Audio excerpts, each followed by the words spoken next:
You must be emptied before you can be filled. When my mother first returned to Indonesia, she found a job at a hardware store. This was no Home Depot. It was a small, filthy, dusty store in a third world country. My mother didn't know much about construction supplies, but she took her job seriously and always spoke of it with respect.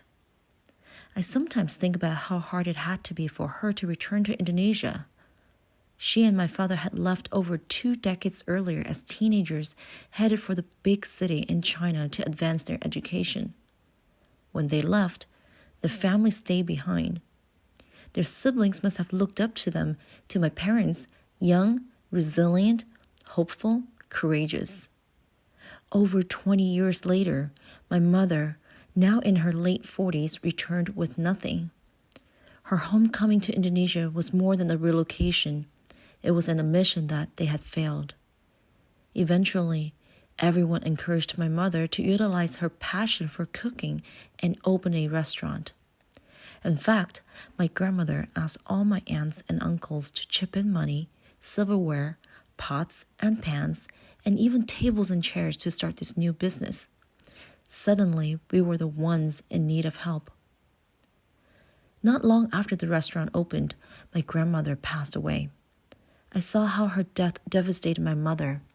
She had been my mother's rock.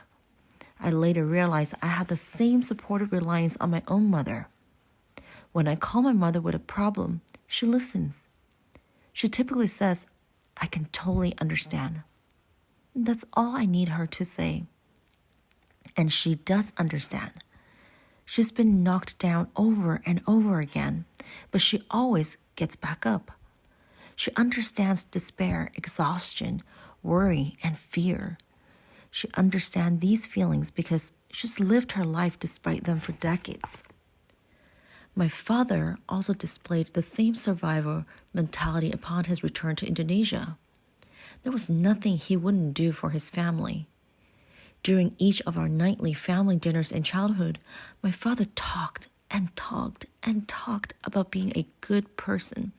Being an ethical human was his highest goal, and he worked at that self-imposed ideal daily.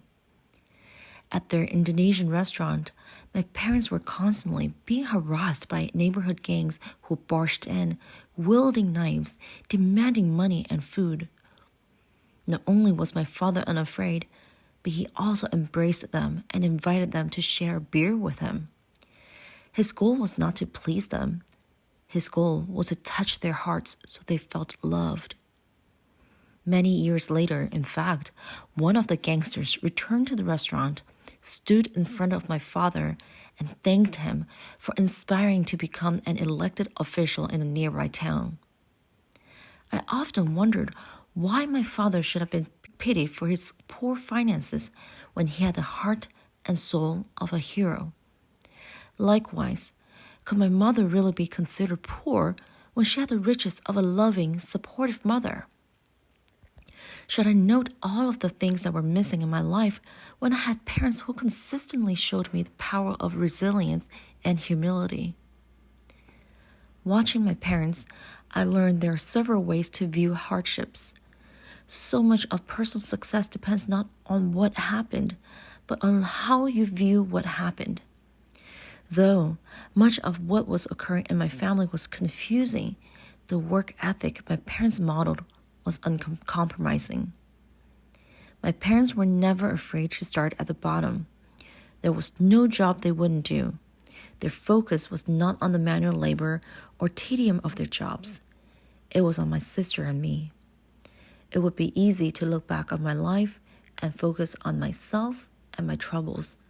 But I knew my parents didn't do any of this to hurt us. In fact, it was the opposite. They did everything possible to ensure our successes, even if that meant they had to leave us behind. I admit it was hard being the child in that scenario, but sometimes I think it must have been even harder being the parent. Our parents didn't abandon us. They fought for us at whatever costs. My family certainly experienced hardships, and though they couldn't give us many things, They gave us the things that mattered, good examples. Oftentimes, as parents, we underestimate how our current behavior, from how we talk about work to how much we value our successes, sets the foundation for how the next generation will value their careers in the future. In my case, my parents modeled resilience, good character, a strong work ethic, and humility. They couldn't provide us with financial security, but in many ways, they provided us with something more valuable, the tools to achieve financial successes ourselves on our own terms and in our own time. I have no excuses. I'm not shocked by the unfairness of the world. I know that I will get knocked down, but because of my parents, I also know that I will always get back up. To this day, my mother can't look at that family picture we snapped on the last day in Hong Kong before they left us. She says it makes her heart ache. In many ways, the picture represents the life together that my family could have lived, but we didn't have the chance. Rather than sit with regret, however, I surround myself with hope. Where my mother and father see their failings, I see their successes. What they thought was a life of poverty was instead a life of riches, for they provided a solid foundation on which I have built a business, a family, a home. Life is full of obstacles. With age, you realize that certain challenges are out of your control. It is impossible to disentangle the losses from the gains. You can't have one without the other. Yesterday's struggles give you power to embrace today's fortunes.